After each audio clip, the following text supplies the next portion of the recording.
Campaign of our candidate here, Anil Aikra. This is a historic election for the whole country, because while earlier elections the choice for the people was only between two or three of these old established large corrupted parties like the Congress or the BJP or the Left Front, which have all begun to practice a very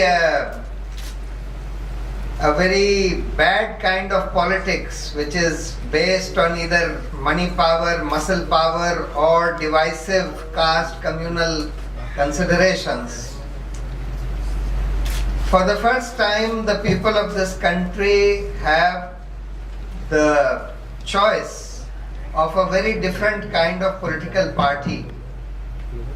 This political party, the Aam Aadmi Party, as you all know, was born out of an anti-corruption movement.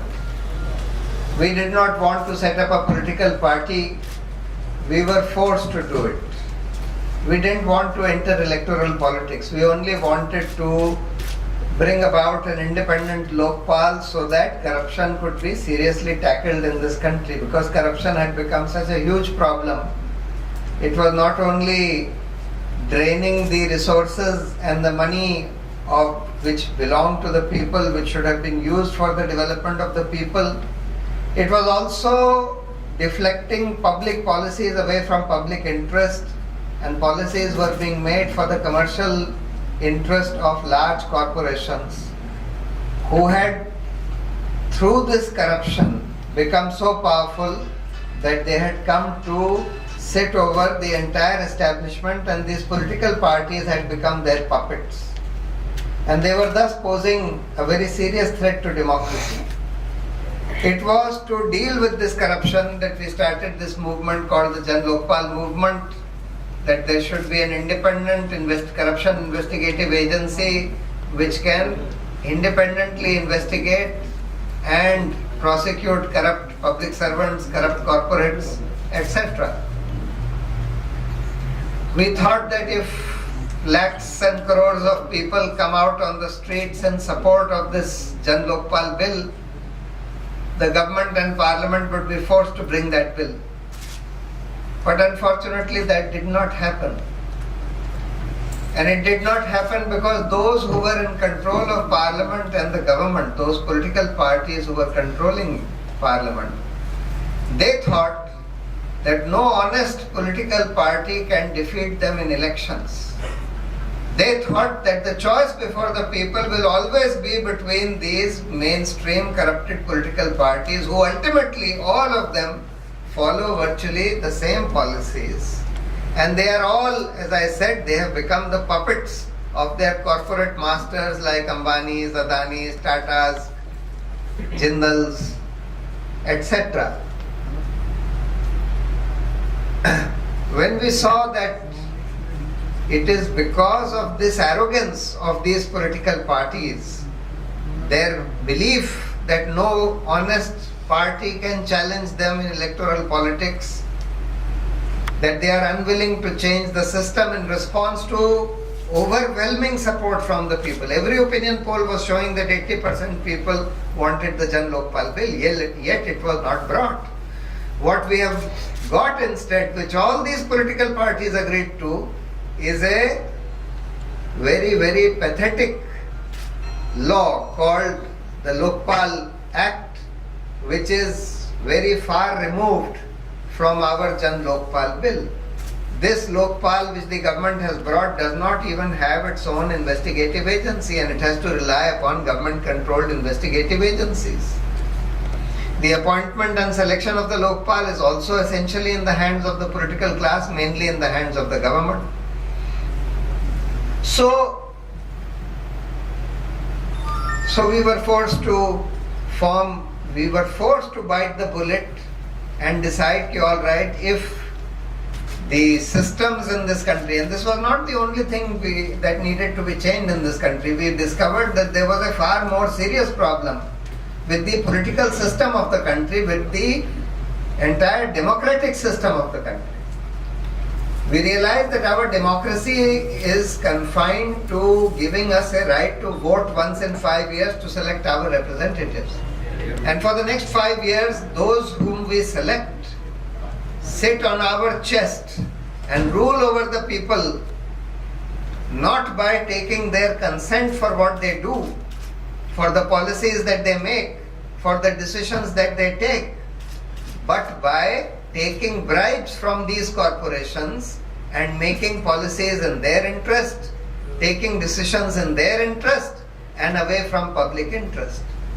And therefore we realize that even this democratic system in this country needs to be seriously overhauled. We need to make the democratic system in this country more representative, more participatory, where people can have a direct say in government decisions, in policies which are made, in even laws that are made. And this can be done through decentralization of power, direct democracy at the local level, and involving the people at a higher level, that is at the level of the district, states, center, etc., through a system of initiatives and referendums, involving them in policy making, in law making, etc. For example, if on the Jan Lokpal bill, if 1% people had signed a petition saying that we want the Jan Lokpal bill, if 1 crore people in the country had signed such a petition, then it should have been put to a national referendum. And in that, if majority of the people vote for the Jan Lokpal bill, that should have become the law. But we don't have any such system, so we need basic democratic reforms, we need fundamental electoral reforms, we need judicial reforms, we need police reforms, we need administrative reforms. In a word, we need to drastically overhaul the entire political system of this country. It is for this mission of overhauling the political system of this country that this party was born. This party was not born so that we could come and enjoy the fruits of power. Many people ask us that, well, you got the government in Delhi, you ran away after 49 days, why did you run away? Answer is very simple. We did not get a majority in the Delhi assembly. We had a minority government, and we decided to form a minority government with the outside support of the Congress only after consulting the people, when 75% people said that yes, we should go ahead and form a minority government with the outside support of the Congress party.